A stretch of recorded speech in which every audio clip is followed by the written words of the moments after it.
Single mother helps an injured homeless man, not knowing that he is a billionaire tech CEO. The day I picked up a homeless man off the street in Charleston, I had $43 in my checking account and exactly 3 minutes before I was late to work. He was bleeding, starving, and looked like he'd been through hell. So I did what any single mom struggling to survive probably shouldn't do. I brought him home. Turns out, he wasn't homeless at all. He was a billionaire. And he was about to turn my entire world upside down. Welcome back to CJ Stories, where we bring you emotional and heart-touching stories that speak to the soul. If you're just joining us for the first time, you're welcome to this wonderful big family. We're so glad to have you here. Please make sure to watch till the end, and if today's story moves you, don't forget to hit that subscribe button, give us a like, and share this video with your family and loved ones. Now, let's dive into today's story. The rain came down in Charleston like the sky had been holding a grudge. June 18, 2024, and 35-year-old Stephanie Mitchell was 3 minutes from being late to her second job. Her daughter's lunchbox sat on the passenger seat, forgotten until now. Lily had probably already noticed, sitting in the cafeteria at Charleston Day School with nothing but the apple in her backpack. 6 years old and too polite to tell the lunch monitor her mama messed up again. Stephanie hands tightened on the steering wheel. The diner shift started in 8 minutes. Mrs. Chen didn't accept excuses, even good ones. Especially good ones. She turned onto Meeting Street, wipers fighting a losing battle against the downpour. That's when she saw him. A man, crumpled against the brick wall of an old warehouse building, rain soaking through what looked like expensive clothes 3 days past their prime. His head tilted forward, dark hair plastered to his forehead. Blood mixed with rainwater on his temple. Stephanie's foot hit the brake before her brain caught up. She should keep driving. She was already late. She couldn't afford to lose this job. Lily needed new shoes. The electric bill was due Friday. She had exactly $43 in her checking account until payday. The man didn't move. She put the car in park. The rain hit her like a wall when she opened the door, soaking through her diner uniform in seconds. Her sneakers splashed through puddles as she ran to him. Up close, she could see he was younger than the grime suggested. Maybe late 30s. Strong jaw, a few days of stubble, clothes that had definitely been nice before whatever happened to him happened. His breathing was shallow but steady. "Sir? Can you hear me?" His eyes opened, unfocused. They were blue, she noticed. The kind of blue that didn't quite seem real. "I'm okay," he mumbled, which was clearly a lie given the blood still trickling down the side of his face. "You're bleeding and you're sitting in the rain. That's pretty much the opposite of okay."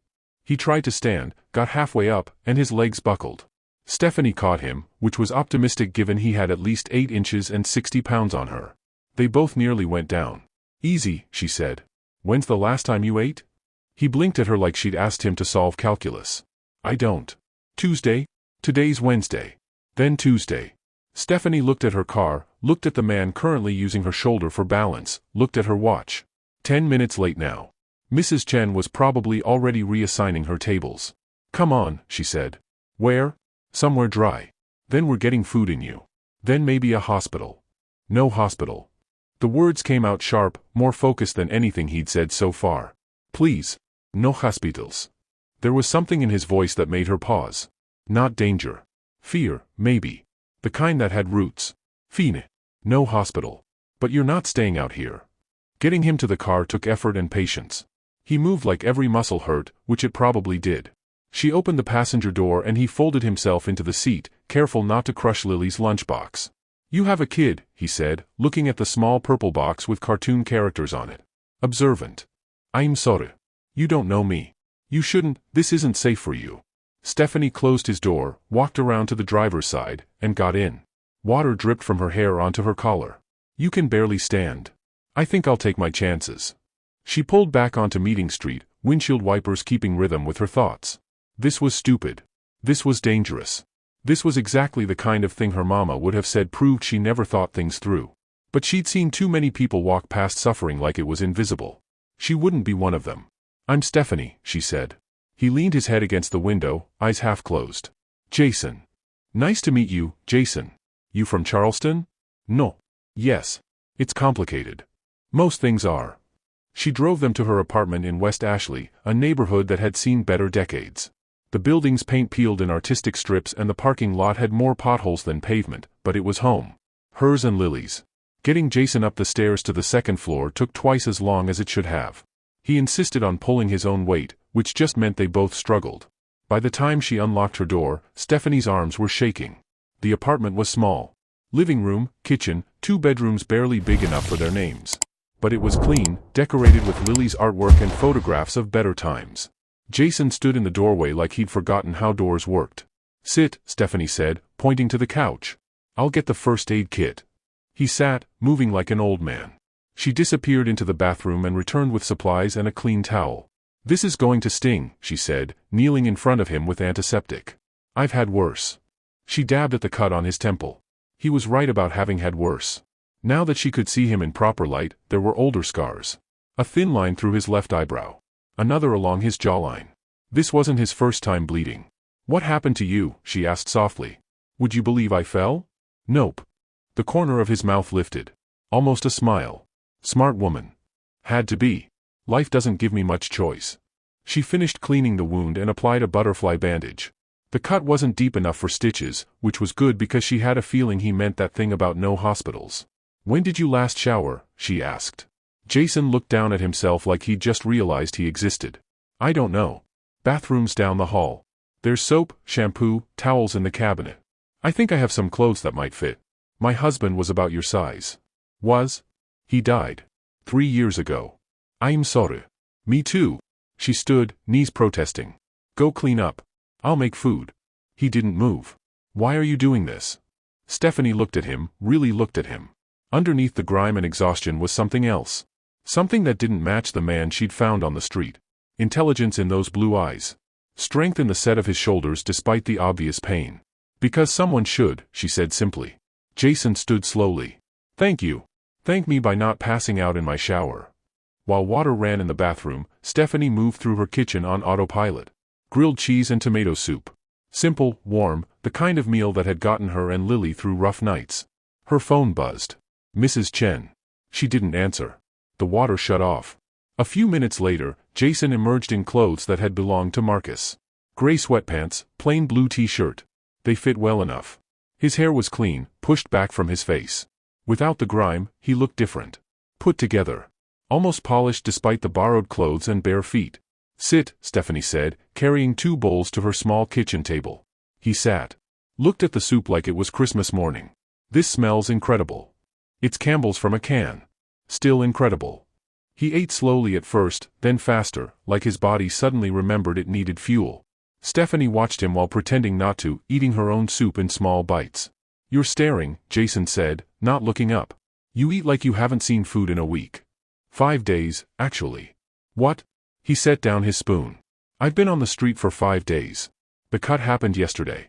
Some kids thought it would be funny to see if the homeless guy would fight back." Stephanie's chest tightened. "Did you?" "No. Fighting back makes it worse. You've done this before. Been on the street. A long time ago. Different life." She wanted to ask more, but the look on his face said the door was closed on that conversation. "For now. You can stay here tonight," she said. "Couch folds out. It's not much, but it's dry." Jason looked at her like she'd offered him a kidney. "I can't ask you to do that." "Good thing you didn't ask. I'm offering. You don't know me. I could be dangerous." "Are you?" "No." "Then we don't have a problem." He was quiet for a long moment. "Your daughter. When does she come home?" "I pick her up at 6. You'll meet her then, if you're staying." "I don't want to scare her." "You're not scary. You're just wet and hungry and hurt." Lily understands hurt. Something passed across Jason's face. Understanding, maybe. Or recognition. "Okay," he said quietly. "Thank you. I'll leave tomorrow, get out of your way. We'll see about tomorrow when tomorrow gets here." They finished eating in comfortable silence. Stephanie cleared the dishes while Jason stood at her living room window, looking out at the rain that had finally started to ease. "This is Charleston," he said. "Not a question. Born and raised." "You?" "I grew up in Boston. Lived in San Francisco for a while. Haven't been to Charleston in years." "What brought you here now?" His reflection in the window went carefully blank. "Like I said. Complicated." She didn't push. Everyone had their secrets. God knew she had hers. At 5:30, Stephanie changed out of her wet uniform into jeans and a clean shirt. Jason had settled on the couch, exhaustion finally winning whatever battle he'd been fighting to stay alert. "I'm getting Lily," she said. "You okay here?" He nodded. "I'll be fine." "Stephanie?" "Yeah? Thank you. Really. You didn't have to do any of this." "I know. She left him there, grabbed her keys, and headed back out into the damp Charleston evening. The rain had stopped, leaving everything clean and new-smelling. Her phone showed 4 missed calls from the diner. She'd deal with that tomorrow. Right now, she had to figure out how to explain to her 6-year-old daughter why there was a strange man sleeping on their couch. The drive to Lily's school took 15 minutes. Her daughter stood under the awning with Mrs. Patterson, the aftercare coordinator, looking small in her yellow raincoat. "Mama." Lily ran to the car, backpack bouncing. "Hey, baby. I'm sorry I'm late." "It's okay. Mrs. Patterson let me draw." Stephanie helped her into the booster seat, buckled her in, and caught Mrs. Patterson's eye. The older woman's expression said they'd be having a conversation about punctuality soon. "How was school?" Stephanie asked, pulling out of the parking lot. "Good. We learned about butterflies. Did you know they taste with their feet?" "I did not know that." "It's true. Miss Anderson said so." Lily swung her feet, hitting the back of Stephanie's seat in rhythm. "Mama, I forgot my lunchbox." "I know, baby. I found it. We'll remember tomorrow." "Okay. No judgment, no complaint. Just okay." Stephanie's heart squeezed. Lily had learned too young how to be easy, how to not make things harder. No 6-year-old should be that understanding. "Lil, we have a guest staying with us tonight." Her daughter's feet stopped swinging. "Who?" "His name is Jason. He's someone Mama's helping out. He needed a safe place to stay. Like when we helped Miss Rachel when her apartment flooded? Exactly like that." "Is he nice?" Stephanie thought about Jason's careful movements, the fear in his voice when he'd said no hospitals, the way he'd looked at her soup like it was a miracle. "Yeah, baby. I think he is." "Okay." They drove the rest of the way home while Lily talked about butterflies and her friend Emma's new shoes and how she wanted to learn piano. Normal things. Beautiful things. Jason was exactly where Stephanie had left him, though he'd folded the blanket she'd given him and placed it neatly on the couch arm. He stood when they entered, and Stephanie saw him shift into something more alert, more present. "Lily, this is Jason." "Jason, my daughter Lily." Lily looked up at him with her father's eyes, curious but not afraid. "Mama says you're staying over." "Just for tonight," Jason said, and his voice had gone softer. Gentler. "Thank you for sharing your home." "You're welcome. Do you like butterflies?" He blinked. Yes." "Good. They taste with their feet." A real smile broke across Jason's face, and it transformed him completely. "That's amazing." "I know." And just like that, the awkwardness dissolved. Don't forget to hit the subscribe button for more emotional and heart-touching stories that speak to the soul, and share your thoughts in the comments to tell us which story you want to hear next. Now let us continue. 2 weeks later, on July 2, 2024, Jason Lockwood was still sleeping on Stephanie Mitchell's couch. The temporary arrangement had developed its own rhythm. Jason spent his days doing something on an old laptop he'd retrieved from a storage unit, fingers flying across keys with the kind of speed that came from muscle memory. He never explained what he was working on, and Stephanie never asked. He paid for groceries, fixed the leaking sink under the kitchen cabinet, helped Lily with her summer reading assignments, and somehow made phonics sound like an adventure. "Just until I get things sorted out," he said every few days, like a reminder to himself. Stephanie stopped arguing after the first week. The truth was, she didn't mind having him there. The apartment felt less empty with another adult presence. And Lily had taken to him completely, which said more than any background check could. She was walking home from her morning shift at the diner when her phone rang. Rachel's name lit up the screen. "Please tell me the rumor isn't true," Rachel said instead of hello. "Which rumor?" "That you have a man living with you. A white man. A homeless white man you picked up off the street like a lost puppy." Stephanie sighed. "Mrs. Patterson has a big mouth." "Mrs. Patterson is concerned." "I'm concerned." "Girl, what are you thinking?" "I'm thinking he needed help." "And you needed to be the one to give it?" "Stephanie, you don't know this man. He could be anyone. He's not dangerous." "You don't know that." Stephanie stopped walking, standing in the shade of a live oak tree dripping Spanish moss. "I do know that. I know he reads to Lily every night. I know he can't watch the news without flinching. I know he has nightmares and tries to hide them. I know he's running from something, and whatever it is, it's big enough to make a man sleep on streets instead of asking for help." Rachel was quiet for a moment. "You like him?" "I didn't say that." "You didn't have to. I can hear it in your voice." "He's a guest. That's all."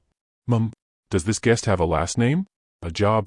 Any explanation for why he was bleeding in the rain?" "His name is Jason. The rest is his business." "The rest should be your business if he's living in your house with your daughter." "I know what I'm doing, Ratch." "Do you?" Because from where I'm standing, you're 3 years past losing Marcus and maybe not thinking as clearly as you should be about strange men who show up with no history. The words hit harder than Rachel probably meant them to. I have to go. Steph, wait. I'm sorry. That came out wrong. I just worry about you. I know. But I'm okay. We're okay. She ended the call and kept walking, Rachel's words circling in her head like birds looking for a place to land. When she got home, she found Jason and Lily on the living room floor, building an elaborate castle out of blocks. Her daughter was giggling, and Jason was explaining structural integrity like he was talking to an engineering student, not a 6-year-old. The foundation has to be wider than the top, he said, placing blocks with careful precision. Otherwise, gravity wins. What's gravity? Lily asked. The thing that makes us fall down instead of up. Oh. I don't like gravity. Most days I don't either. Stephanie stood in the doorway, watching them. Jason looked different than he had 2 weeks ago. He'd filled out a little, the hollows under his eyes less pronounced. He wore another of Marcus's shirts, and she'd stopped feeling strange about that somewhere around day 4. He looked up, caught her watching, and smiled. Hey. How was work? Long Mrs. Chen is convinced I'm moving too slow. According to her, I should be able to carry 6 plates at once while also reading minds about who wants refills. Sounds reasonable. Doesn't it? She dropped her purse on the counter. What's for dinner? I was thinking pasta. If that's okay. You don't have to keep cooking. I know. I want to. Lily abandoned the castle and wrapped herself around Stephanie's legs. Mama, Jason said we could make homemade pasta. With our hands and everything. Did he now? It's actually pretty simple, Jason said, standing and brushing off his jeans. Another thing he'd retrieved from storage, along with a few other essentials. Flour, eggs, patience. We've got at least 2 of those things. I have patience, Lily announced. Lots of it. Then we're all set. They made pasta together in Stephanie's tiny kitchen, which meant they were constantly in each other's way. Jason showed Lily how to make a well in the flour, crack eggs into the center, bring it together with a fork. His hands moved with confidence, like he'd done this 1,000 times. Where'd you learn to cook? Stephanie asked, watching him knead dough with steady rhythm. My grandmother. She believed every person should know how to feed themselves properly. Said it was the difference between surviving and living. Smart woman. She was. Was? She died when I was 19. Car accident. I'm sorry. Me too. He dusted flour off his hands. She would have liked you. The words landed softly between them, carrying weight neither of them acknowledged. Lily pressed her small hands into her own ball of dough, tongue sticking out in concentration. Jason guided her through it, patient and encouraging. Watching them together made Stephanie's chest feel too full.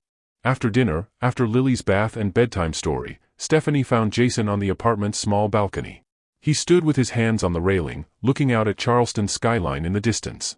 She's asleep, Stephanie said, joining him. She's a great kid. Yeah. She is. She looks like her father. Stephanie leaned against the railing. Everyone says that. Same eyes, same smile. Sometimes it's comforting. Sometimes it hurts. I can imagine. They were quiet for a while, the sounds of the neighborhood filling the space. Someone's television through an open window. Cars on the street below. A dog barking 3 buildings over. Rachel thinks I'm crazy for letting you stay, Stephanie said. Rachel sounds smart. She is. But she doesn't know you. You don't really know me either. Stephanie turned to look at him. The setting sun caught his profile, and she realized properly for the first time how handsome he was. Not in an obvious way, but in the details. The line of his jaw. The way his eyes crinkled slightly at the corners, like he used to smile more than he did now. I know enough, she said. Do you? I know you're kind. I know you're good with Lily. I know you're running from something but you're not running toward anything bad. I know you make homemade pasta and you read bedtime stories with different voices for all the characters. That's enough. Jason looked at her, something shifting in his expression. You're the most trusting person I've ever met. Or the most naive? No. Not naive. Just good. Genuinely good. I've made plenty of mistakes. We all have. What are you running from, Jason? He was quiet so long she thought he wouldn't answer. Then, myself, mostly. The person I was. The life I built that stopped feeling like mine. That's pretty vague. I know. I'm sorry. You don't have to apologize. Everyone gets to have their secrets. What about you? He asked. What are your secrets? Stephanie smiled. I'm an open book. Single mom, 2 jobs, struggling to make ends meet while trying to give my daughter a good life. Not much mystery there. I don't believe that for a second. You're one of the most complicated people I've ever met. How do you figure? You picked up a stranger off the street. Let him into your home, around your daughter. Either you're incredibly brave or incredibly reckless, and I can't figure out which. Maybe both. Maybe. He shifted, angling toward her. Can I ask you something? Sure. Why did you stop? That day in the rain. Really?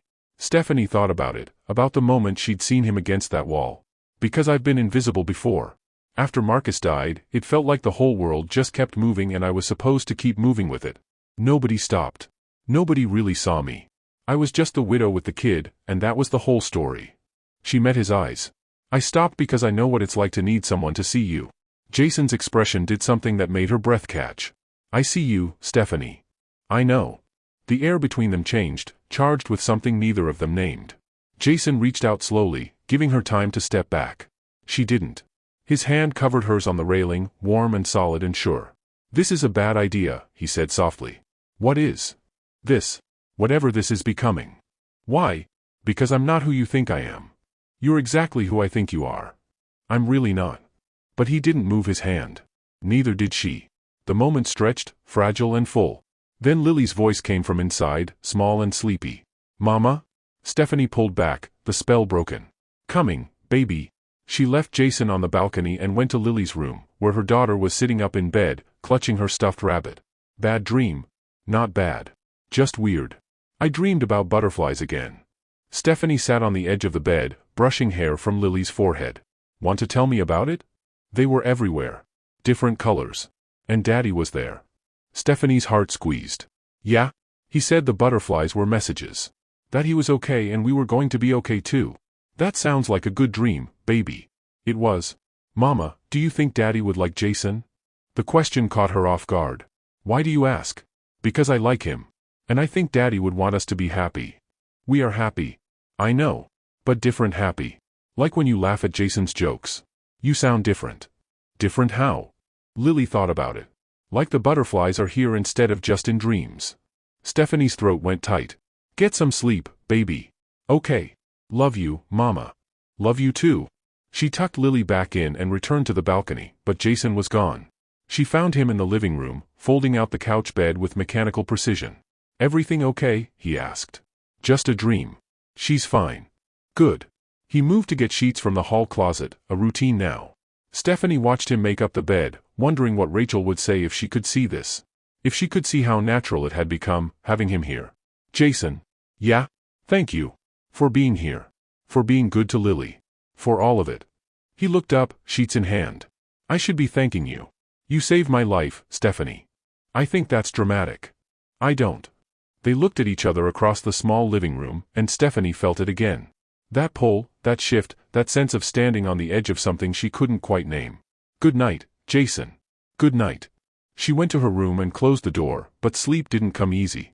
She lay in the dark, thinking about hands on railings and the way he'd looked at her and Lily's words about different kinds of happy. In the living room, Jason lay awake too, staring at the ceiling. His phone sat on the coffee table, 5 missed calls from his assistant. Faut-il email flac urgent?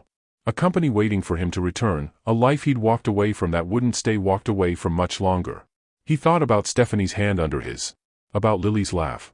About homemade pasta and the way this small apartment felt more like home than his penthouse ever had. He was 37 years old, a billionaire who'd been sleeping on a couch for 2 weeks, and he'd never been happier. That terrified him more than anything. Don't forget to hit the subscribe button for more emotional and heart-touching stories that speak to the soul, and share your thoughts in the comments to tell us which story you want to hear next. Now let us continue. By August 15, 2024, Jason had been living with Stephanie and Lily for nearly 2 months. He'd stopped saying it was temporary. The morning started like most others. Jason made breakfast while Stephanie got ready for her shift at the diner. Lily sat at the table, coloring a picture of what she claimed was a dragon but looked more like a purple blob with wings. Jason, do dragons eat pancakes? Lily asked. Absolutely. Especially chocolate chip ones. That's what I thought. Stephanie emerged from her bedroom, pulling her hair into a ponytail. Jason looked up from the stove and felt the same thing he'd been feeling for weeks now. Something warm and terrifying and completely unavoidable. She was beautiful. Not in a magazine way, but in all the real ways that mattered. The curve of her smile. The kindness in her eyes. The strength in how she carried herself through a life that hadn't been easy. You're staring, she said, grabbing her keys. Sorry. I didn't say stop. The words hung between them, playful but edged with something deeper. They'd been dancing around it for weeks, this thing growing between them. Hands brushing when passing dishes. Eyes meeting across rooms. Conversations that lasted long after Lily went to bed. But neither of them had crossed the line yet. I'll pick Lily up today, Jason said. You've got the double shift. You sure? Positive. We'll make dinner. Something impressive. Mac and cheese is impressive to a 6-year-old. Then we'll make the most impressive mac and cheese Charleston has ever seen. Stephanie kissed Lily's head, grabbed her purse, and paused at the door. Jason. Yeah? Thank you. For everything. Then she was gone, and Jason was left with pancakes and a 6-year-old and the weight of secrets he'd been carrying for too long. His phone buzzed. David Chen, his CFO and oldest friend. Jason ignored it, like he'd been ignoring calls for 2 months. But the messages kept coming. We need you back. The board is asking questions. Jason, this can't wait forever. He turned the phone face down and focused on breakfast. At 4:30 that afternoon, Jason walked to Lily's summer program at the community center. She ran out when she saw him, backpack bouncing. Jason. Guess what? What? We made bird feeders out of pine cones and peanut butter and it was so messy and Miss Karen said mine was the best one. That's amazing. Can I see it? She pulled a pine cone covered in seeds from her backpack, sticky and imperfect and clearly made with pride. We have to hang it outside so the birds can find it. We'll do that as soon as we get home. They walked back together, Lily chattering about birds and her friend Zoe and how she wanted to learn to whistle. Jason listened, asked questions, and tried not to think about the fact that this couldn't last. They were half a block from the apartment when a black sedan pulled up beside them. Jason's entire body went rigid. The back window rolled down. David Chen looked out, his expression a mix of relief and frustration. Jason. Finally. Lily stopped talking, sensing the shift in Jason's energy. She moved closer to him, and he automatically put a hand on her shoulder. Not now, David. It's been 2 months. We're past not now. David's eyes flicked to Lily, then back. We need to talk. Then call me. I have been calling you. 63 times. I've been busy. Living in West Ashley under a fake name? Yeah, I figured that out. The private investigator sent me the address last week. Jason felt something cold settle in his chest. You had me followed? You disappeared, Jason. What did you expect? Lily tugged Jason's hand. Who is that man? An old friend, Jason said, not taking his eyes off David. Go home, David. The board meeting is tomorrow. 9 a.m. You need to be there. I'm done with board meetings. You're the CEO. You don't get to be done. Watch me. David's jaw tightened. This isn't just about you anymore. There are 10,000 employees counting on that company.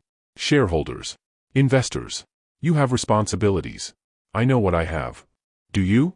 Because from where I'm sitting, you're playing house with a waitress while your company circles the drain. The words hit like a slap. Jason's hand tightened on Lily's shoulder, and he forced himself to breathe. Leave. Now. Tomorrow. 9 a.m. If you're not there, the board votes to replace you. All of it, Jason. Everything you built. Gone. The window rolled up. The sedan drove away. Lily looked up at Jason with worried eyes.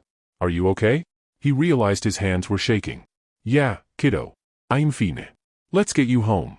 But he wasn't fine. And the look on Lily's face said she knew it. When Stephanie got home at 9, exhausted from a double shift that had included 2 spilled drinks and 1 customer who'd stiffed her on a $40 bill, she found Jason sitting alone in the dark living room. Hey, she said, turning on a lamp. Where's Lily? Asleep. She was tired. Something in his voice made her pause. What's wrong? Nothing. Jason. He looked up, and she saw it. Whatever he'd been holding back, whatever walls he'd built, they were crumbling. I need to tell you something, he said. Stephanie sat down slowly on the other end of the couch. Okay.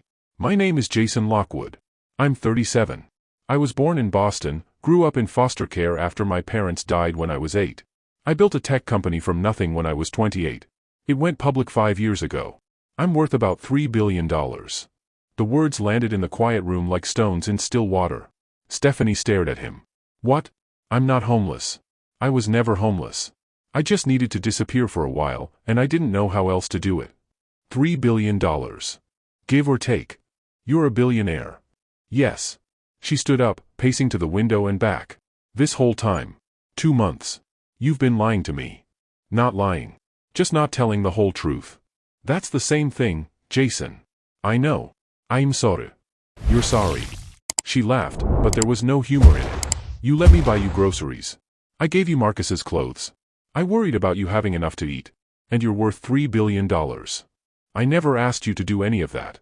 No, you just let me. You let me feel sorry for you. Let me think I was helping someone who needed help. I did need help. Jason stood, taking a step toward her. Maybe not the kind you thought, but I needed it. I needed this. You. Lily. This life. This isn't your life. This is my life. My real life. And you've been what, playing poor? Slumming it? It wasn't like that. Then what was it like? He ran his hands through his hair, frustrated. I was drowning, Stephanie. In that life, that world. Everything was about money and power and the next deal. I couldn't breathe. I couldn't think. I just needed to stop. To be someone else for a while. To remember what it felt like to be human. So you lied to me. I didn't know you were going to pick me up off the street. I didn't plan any of this. But you stayed. For 2 months, you stayed and you didn't say anything. Because I didn't want it to end. His voice cracked. I didn't want this to end. Stephanie wrapped her arms around herself. Someone came today, didn't they? That's what this is about. My CFO. He found me. There's a board meeting tomorrow. If I don't show up, I lose the company. So go. I don't want to go. Jason, that's your life. Your real life. This feels more real than anything I've had in 10 years. This isn't real. This is you hiding. This is you pretending to be someone you're not. I'm not pretending with you. What we have, that's not pretend. She turned away, looking out the window at the parking lot below. What do we have, Jason? Really? You're a billionaire CEO. I'm a single mom working 2 jobs to make rent. We don't even live in the same world. We're in the same world right now. For how long? Until you get bored? Until playing normal stops being interesting? That's not fair.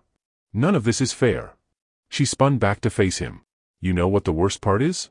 I was starting to fall for you. Really fall for you. And the whole time, you weren't even real. I am real. This, right here, this is the most real I've been in years. You're a lie, Jason. A $3 billion lie. Don't do this. Do what? Protect myself? Protect my daughter? You should have told me. I know. When were you planning to tell me? He was quiet. That's what I thought. Stephanie walked to the door, opened it. You should go. Stephanie, please. Go to your board meeting. Go back to your real life. We'll be fine. I don't want to leave. But you're going to. Because that's what people like you do. You visit places like this, you feel good about helping out, and then you go back to your penthouse and your billions and your real life. People like me? Rich people. People who don't understand what it's like to choose between electricity and groceries. People who play at being poor because it makes them feel something. Jason's face went pale. You really think that's what this was? I don't know what to think anymore. They stood there, the space between them feeling like miles instead of feet. Jason picked up his phone, his keys. The few things he'd brought with him. At the door, he turned back. I love you. I should have said it before, but I'm saying it now. I love you, Stephanie. And I love Lily. And this wasn't a game. This was the first time in 10 years I remembered what it felt like to be happy. Stephanie's eyes filled with tears, but she didn't let them fall. Goodbye, Jason. He left. The door closed. And Stephanie stood in her small living room, in the life that was suddenly too quiet, and let herself cry. In Lily's room, the little girl lay awake, hugging her stuffed rabbit. She'd heard everything. The yelling. The words she didn't quite understand but felt in the way her mama's voice broke. Jason was gone. And even at 6 years old, Lily knew that sometimes gone meant forever. In the parking lot, Jason sat in the car David had left for him. A Mercedes. Black leather interior. It smelled like money and expectations and everything he'd been running from. His phone showed 17 new messages. The board meeting agenda. Stock reports. A crisis that needed managing. He started the engine. Drove away from the apartment complex with peeling paint and potholes. Drove away from homemade pasta and bedtime stories. Drove away from the only place that had felt like home in longer than he could remember. And told himself it was for the best. Even though every part of him knew it was a lie. Don't forget to hit the subscribe button for more emotional and heart-touching stories that speak to the soul, and share your thoughts in the comments to tell us which story you want to hear next. Now let us continue. The board meeting on August 16, 2024 lasted 4 hours. Jason sat at the head of the table in his downtown Charleston office, wearing a suit that cost more than Stephanie's monthly rent, and heard nothing anyone said. His company. Lockwood Technologies. 10,000 employees. Market cap in the billions. The thing he'd built from nothing, sleeping on couches and eating ramen, writing code until his eyes burned. It all felt like it belonged to someone else. Jason, are you listening? Margaret Sutherland, the board chair, was looking at him with poorly concealed frustration. Yes. The Q3 projections. I heard you. Then you understand we need a decision on the merger talks. No merger. Jason, this is a $12 billion opportunity. I said no. The room went silent. David caught his eye from across the table, concern clear on his face. Perhaps we should table this discussion, David said carefully. Give Jason time to review the details. There's nothing to review. Jason stood. No merger. We stay independent. Meeting adjourned. He walked out before anyone could respond, ignoring the voices calling after him. In his office, 30 floors above the city, he stood at the window and looked out at Charleston. Somewhere out there, in West Ashley, Stephanie was probably getting ready for her lunch shift. Lily was at summer camp, making art projects and learning things. Their world kept turning without him in it. His phone rang. He answered without looking. What? Well, you sound terrible. His assistant director, Nina Reese, had known him long enough not to bother with pleasantries. The board is in an uproar. Margaret wants your head on a plate. David is running interference, but that'll only last so long. Let them have their uproar. Jason, what's going on with you? And don't say nothing. You disappear for 2 months, show up looking like you've been through a war, and torpedo a $12 billion deal. That's not nothing. I met someone. Silence. Then, you what? I met someone. A woman. She has a daughter. They live in a 2-bedroom apartment in West Ashley, and I've never been happier than I was making mac and cheese in her kitchen. Jason Lockwood, billionaire CEO, making mac and cheese. I know how it sounds. Do you love her? The question caught him off guard. Yes. Does she love you? She did. Before she found out who I really am. Ah? So she kicked you out. I deserved it. Nina was quiet for a moment. What are you going to do? I don't know. Well, figure it out fast. Because right now you're in danger of losing both the company and the girl, and that would be a shame. She hung up. Jason sat at his desk, in his corner office with its view of the harbor, and put his head in his hands. Across town, Stephanie was having her own crisis. The lunch rush at the diner had been brutal. 3 tables sent back orders. Someone's kid threw up in booth 7. Mrs. Chen was in a mood, which meant everyone was walking on eggshells. And Stephanie couldn't stop thinking about Jason. $3 billion. She'd let a billionaire sleep on her couch. Wear her dead husband's clothes. She'd almost kissed him on her balcony. Almost let herself believe in something real. Order up. The cook rang the bell. Stephanie grabbed plates, delivered food, smiled at customers. On autopilot. Going through motions. During her break, she sat in her car and called Rachel. I'm guessing you heard, Stephanie said when her friend answered. That the homeless man you took in is actually a billionaire tech CEO? Yeah, I heard. It's all over the news. Apparently, he disappeared 2 months ago and the business world has been losing its mind. I didn't know. I know you didn't, honey. How are you holding up? I don't know. I feel stupid. Used. Angry. You should feel angry. He lied to you. He said he didn't lie, just didn't tell me everything. That's the same thing. That's what I said. Rachel sighed. But you're not calling me to talk about how angry you are. You're calling because you miss him. Stephanie closed her eyes. Is that pathetic? It's human. Did you love him? I think I did. Do. I don't know anymore. What does Lily say? She's been asking for him all day. She made him a drawing at camp. A picture of the 3 of us. Oh, honey. I messed up, Ratch. I let her get attached. I let myself get attached. To someone who was never really there. Was he not there? Or was he just not who you thought he was? The question sat heavy between them. I have to get back to work, Stephanie said. Call me later. And Steph? For what it's worth, I don't think he was pretending. Not about the important parts. Stephanie ended the call and stared at the diner through her windshield. Inside, customers waited for their food. Bills waited to be paid. Life waited to keep happening whether she was ready or not. She went back to work. That evening, Jason stood in his penthouse apartment for the first time in 2 months. Floor-to-ceiling windows. Marble countertops. Furniture that had been professionally selected by someone he'd hired because he didn't have time to care about furniture. It was beautiful. It was empty. He ordered takeout from a place that charged $40 for a salad and ate it standing at the counter. It tasted like cardboard. His phone buzzed. David. We need to talk about damage control. Jason typed back, tomorrow. Another buzz. Margaret this time. The board expects a formal explanation for your absence. He didn't respond. Instead, he found himself scrolling through his photos. He'd taken exactly 3 pictures in 2 months. Lily holding up her pinecone bird feeder.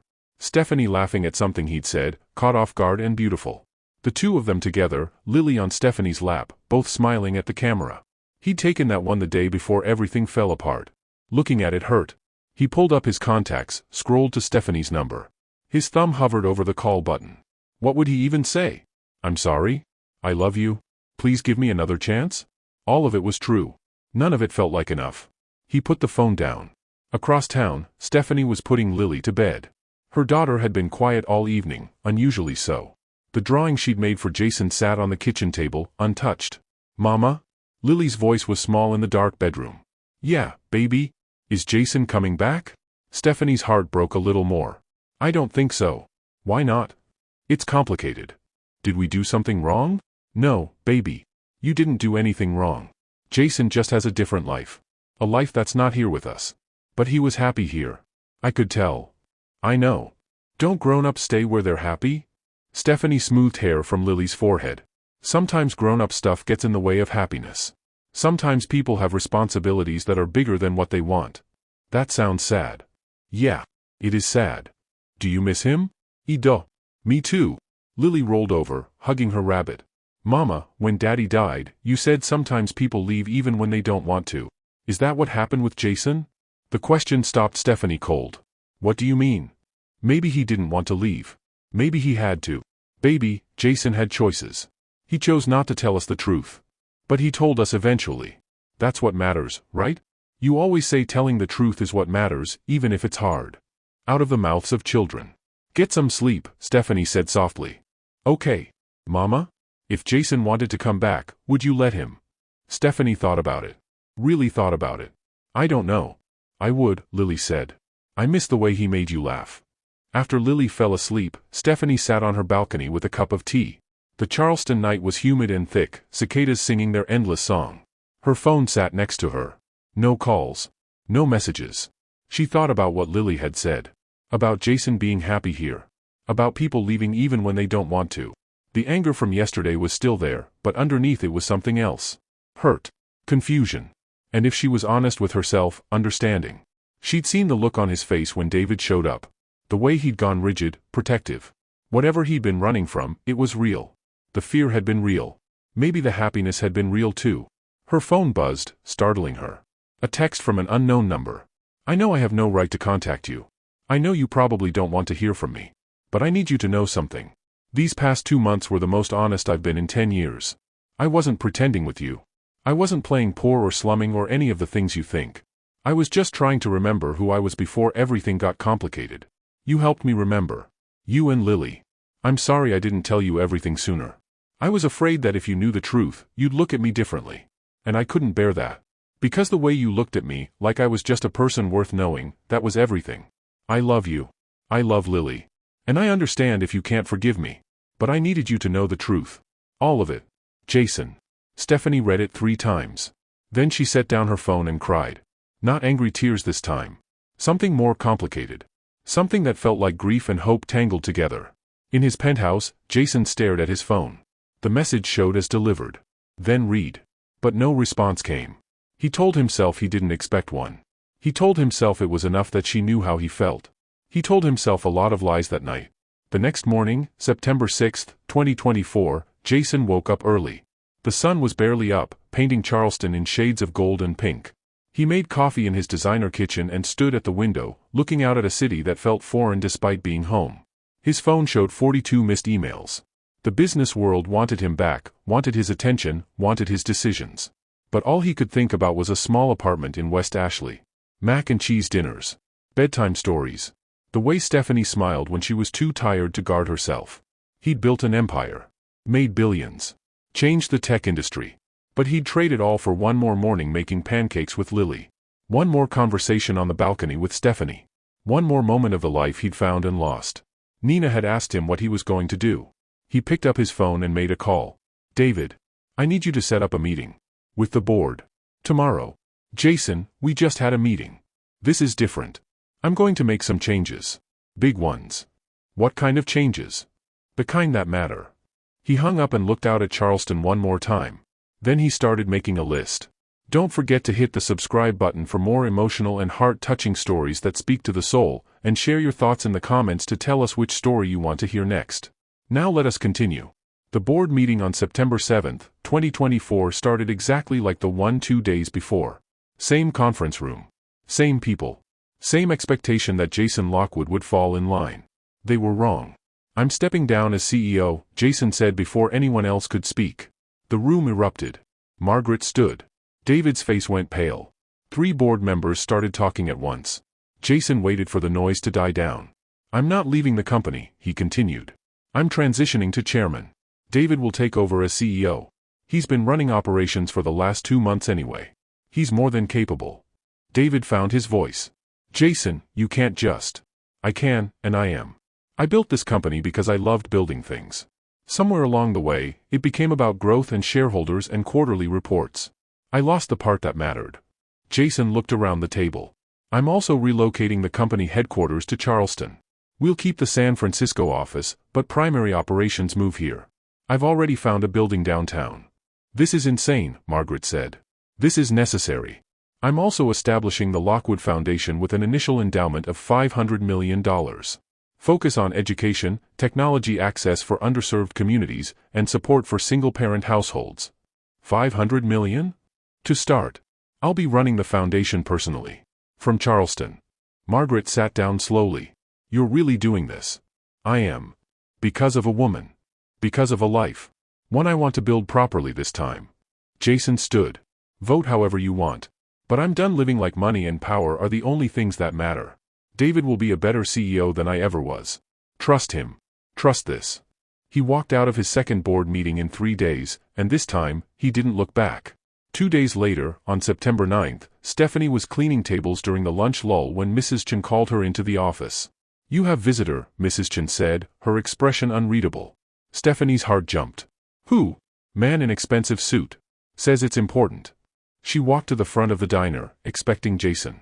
Instead, she found David Chen, looking uncomfortable in a booth by the window. Ms. Mitchell.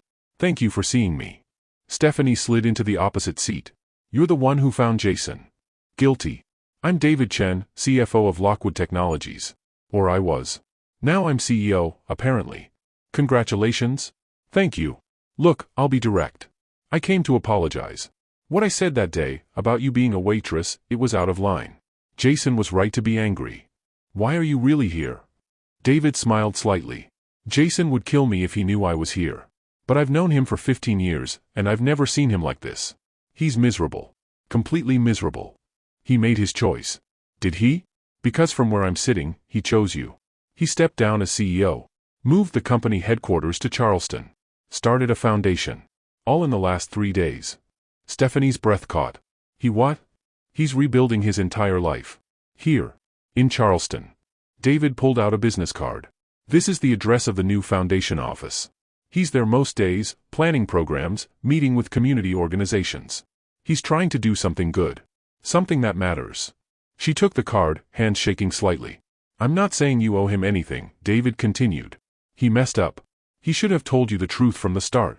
But I am saying that what you two had, it wasn't fake. I've never seen Jason happy until he met you and your daughter. That was real. He stood to leave, then paused. He talks about you, you know. About Lily. About homemade pasta and bedtime stories and feeling like a person instead of a bank account. Whatever you decide, I thought you should know that. After he left, Stephanie sat in the booth for a long time, staring at the business card. That night, after Lily was asleep, she looked up the address. The Lockwood Foundation occupied a renovated building on King Street. The website showed Jason's photo, a mission statement about education and opportunity, and a quote that made her chest tight. Everyone deserves a chance to be seen for who they are, not what they have or don't have. She closed her laptop and tried to sleep. She failed. 3 days later, September 12th, Stephanie's car broke down on the way to pick up Lily. Steam poured from under the hood on Meeting Street, and she wanted to cry. The mechanic's estimate came back at $1,200. Money she didn't have. Money she wouldn't have for months. She called Rachel, who came to get them. That night, Lily asked why she was crying. Stephanie said allergies. Lily didn't believe her. The next morning, there was a check in her mailbox. $1,200. No name, just a note. For the car. No strings. You deserve reliable transportation. She knew the handwriting. That afternoon, she drove to the foundation office on King Street. The building was beautiful, all restored brick and big windows. Inside, a receptionist greeted her warmly. I'm looking for Jason Lockwood. Do you have an appointment? No. But tell him Stephanie Mitchell is here. The receptionist made a call. 2 minutes later, Jason appeared. He looked different. Same face, same blue eyes, but he wore slacks and a button-down shirt rolled to his elbows. Professional but approachable. His hair was slightly messy, like he'd been running his hands through it. Stephanie. Her name sounded like relief. We need to talk. He led her to his office, which had a desk covered in papers and a wall of windows overlooking the street. Pictures of community programs covered a bulletin board. In the corner was a photo of Lily holding her pinecone bird feeder. Stephanie saw it and felt something crack in her chest. Thank you for the check, she said. You're welcome. I can't accept it. It's not charity. Consider it back payment for 2 months of rent and food. Jason. I know you're angry. You have every right to be. But your car needed fixing, and I have money I don't know what to do with. Let me help. She set the check on his desk. I don't need your money. Then what do you need? The question hung between them. I need to understand, she said finally. David said you stepped down as CEO. Moved your company here. Started all this. She gestured at the office, the photos, everything. Why? Because you were right. I was living someone else's life. Pretending to be someone I stopped being a long time ago. He moved closer, careful not to crowd her. The 2 months I spent with you and Lily, that was the first time in 10 years I felt like myself. The person I was before money and success and expectations buried who I actually am. But you lied to me. I didn't tell you everything. That's different. Not to me it isn't. You're right. I should have told you sooner. I was scared that if you knew the truth, everything would change. The way you looked at me, talked to me, trusted me. I didn't want to lose that. So you waited until you had no choice. Yes. And I'm sorry.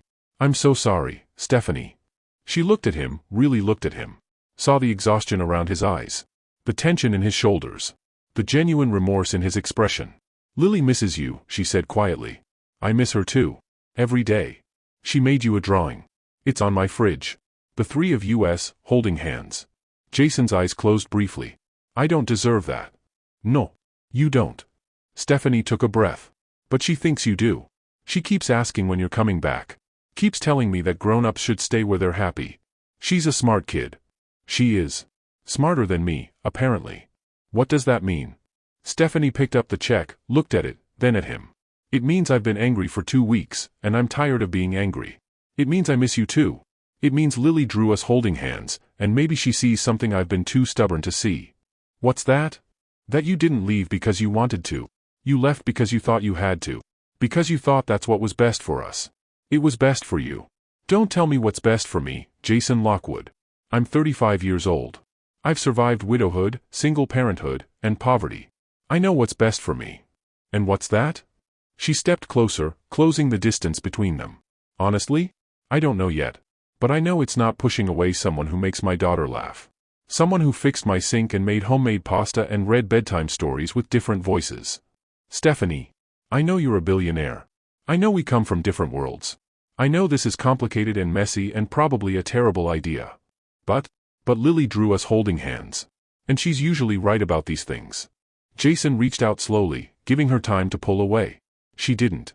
His hand cupped her face, thumb brushing her cheek. I love you, he said. I told you before, but I need you to hear it again. I love you. I love Lily.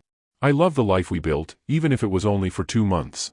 I want to build a real life with you. A honest one. I'm scared. Me too. This might not work. It might not. People will talk. About us, about the money, about everything. Let them talk. Stephanie looked up at him, this man who'd been homeless and a billionaire, a stranger and family, a lie and the truest thing she'd felt in years. I love you too, she whispered. Even though you drive me crazy. He kissed her then, soft and careful and full of promise. She kissed him back, hands fisting in his shirt, pulling him closer. When they finally broke apart, both breathless, Jason rested his forehead against hers. So what now? He asked. Now you come to dinner. Tonight. Lily will lose her mind. Just dinner? For now. We take this slow. We do it right this time. No secrets, no hiding. Just us, figuring it out. I can do that. And Jason? You're paying for the car. My pride isn't worth $1,200. He laughed, and it sounded like coming home. That evening, when Stephanie picked up Lily from camp, she had news. Guess who's coming to dinner tonight? Lily's eyes went wide. Jason. Jason. Her daughter screamed and threw her arms around Stephanie's neck, nearly knocking them both over. When Jason arrived at 6, Lily answered the door and launched herself at him. He caught her, lifting her up, and Stephanie saw tears in his eyes. I missed you, Lily said. I missed you too, kiddo. So much. I made you a drawing. Wanna see? More than anything. They ate spaghetti and meatballs. Lily talked nonstop about camp and birds and her friend Zoe. Jason listened like she was sharing the secrets of the universe. After dinner, after Lily's bath and bedtime story, Stephanie found Jason on the balcony. The same place they'd almost kissed months ago. She's out like a light, Stephanie said, joining him. She's amazing. She is. Jason turned to face her. I meant what I said earlier. About building a life with you. I know we're taking it slow, and I respect that. But I need you to know, this is it for me. You're it for me. That's a big statement. I'm a billionaire. I don't do anything small.